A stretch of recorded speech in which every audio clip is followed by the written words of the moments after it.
Hello everyone, my name is Nane and I'm from Sci Enza at the University of Pretoria. Welcome to today's video. We'll be talking about energy change, and in this video we'll focus on how long a candle will burn in different environments. Before we get to speaking about candles, what are candles and what do we use them for? So candles are a block or cylinder of wax, like this one over here. This block of wax has a central wick, which is a string that's twisted. We light the string so that the candle can give us light. During the times when we have load shedding, we cannot use our electricity lights, or when we do not have an electricity powered light, or the one with a battery or a torch, you can use a candle to give you light. So, how long have candles been around? I think that's a lot of centuries, and we are still using them today. So, candles have wax, as I've said, and wax is fuel for the candle. Do you guys know what fuels are? Fuels are materials which we can burn to give heat, light, or power. Right, so there are different types of fuels. We have three categories of fuels. We have the first category, which is fuels which can be burnt to produce heat or light. And in this category, an example would be wood. So wood is collected and burned to give us fire. When it is nice to gather around fire with your friends and family, telling each other stories, right? We use the wood to keep ourselves warm, and we can also use the wood for cooking, like when we have a lekker braai. Nice. Another example is coal. We use coal for heat. When it's in a cold winter, we use the coal to warm ourselves or to warm our houses, and we also use the coal for cooking. Another example is paraffin, and as I've said, we have wax. So paraffin is in liquid, so fuels are not only in solid, but we can also have them in liquid. Here I have methylated spirit, which is also an example of fuel. And paraffin is also in liquid, which is another example of fuel.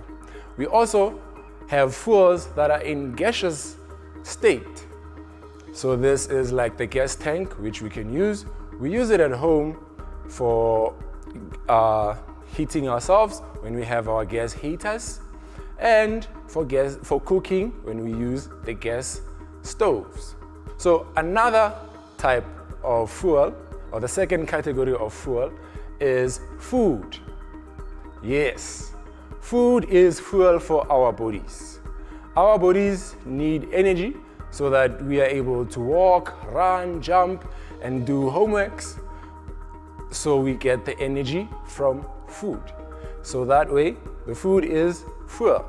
Then the third category is fuels which can power engines and fuels which are used to generate electricity. So here we have coal, where in a power station, which is a large factory where large amounts of coal is burnt to produce electricity.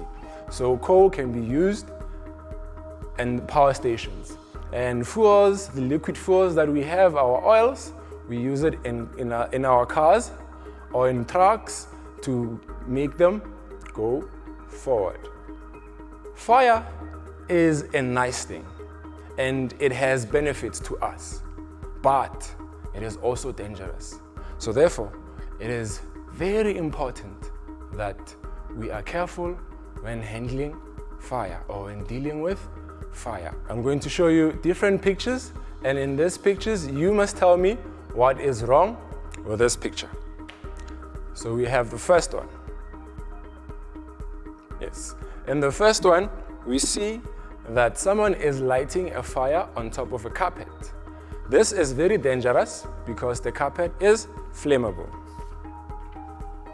In the second picture, we have kids that are next to the fire And what the danger here is that they are too close to the fire and there is wind. When you are too close to the fire, it might end up burning your clothes. So you should not be very close to the fire. And in this picture, we have someone who has a flame on top of a couch. This is dangerous because the couch is also flammable. And in the last picture, we have someone who is smoking near the petrol station. As we've said, petrol is fuel for the cars. So this is dangerous because it is flammable. So when dealing with fire, it is always important that you are safe. So you must not play with matches or lighter. You should not keep the matches or lighter near a place where kids will play with it. If in case there is a fire at your home, you should not hide away. Instead, you must go out from the fire or the house and be far from the fire, and then you can call for help. You must also know the number of your local fire department so that in case of that fire, you can call the fire department. Right. So let's get to the experiment. So with the experiment, as we said, we will look at how long the candle will burn in different environments. So we are going to need a few things. Firstly, we'll need the candle. You will need a tray or a candle holder. So I'm using this plate as my candle holder. You will also need a lighter. You can either use the gun lighter or you can use matches. But remember, you must be careful when working with fire. And then next, you need the different environment. So we will use different sized jars as our environment. So now we have a big jar, and then we have a medium jar,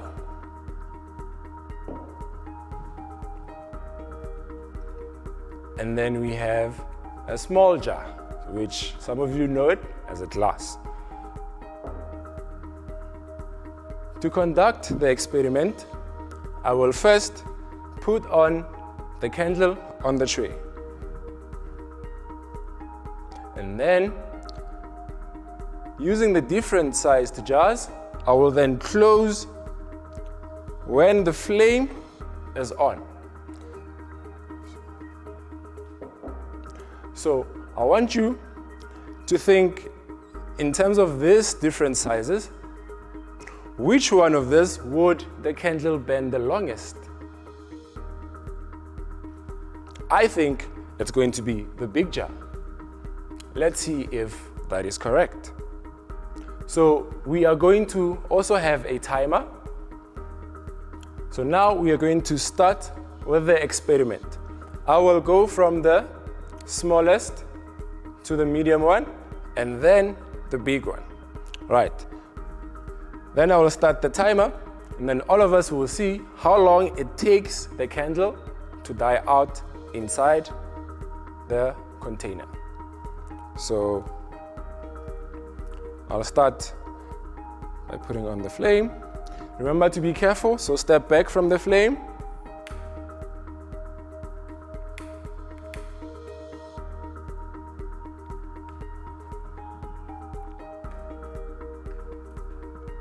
Right.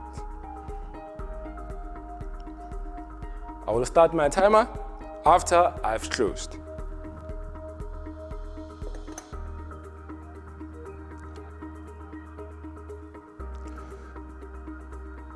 Oh, it has died out after 5 seconds. Now we'll move on to the bigger jar. So I'll switch on the candle.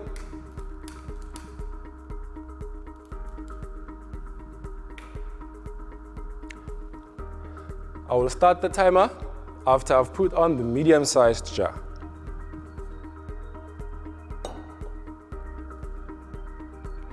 So we know that fire needs fuel to keep burning, but what else does it need? It needs oxygen. And oxygen is in the air around us. So this fire in the medium jar died in 15 seconds. I will reset my timer and then switch on the candle for the final jar. I will start the timer after I have put on the bigger jar.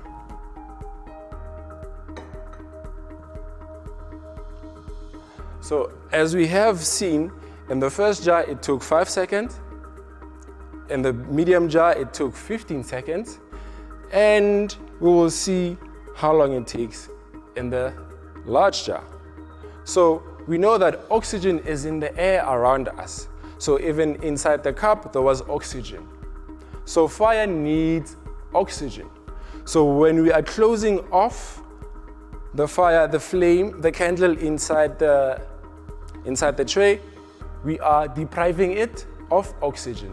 That means we do not allow oxygen to get in or go out. And it has switched off after 58 seconds. So what have we seen? We've seen that in the smaller jar, it takes a less amount of time for the oxygen to run out. And in the bigger jar, it takes longer time for the oxygen to run out. This is because of the size. So that shows how important oxygen is to fire. I hope you enjoy watching this video. Remember, I'm Khudira Khete from Sci Enza. Thank you so much.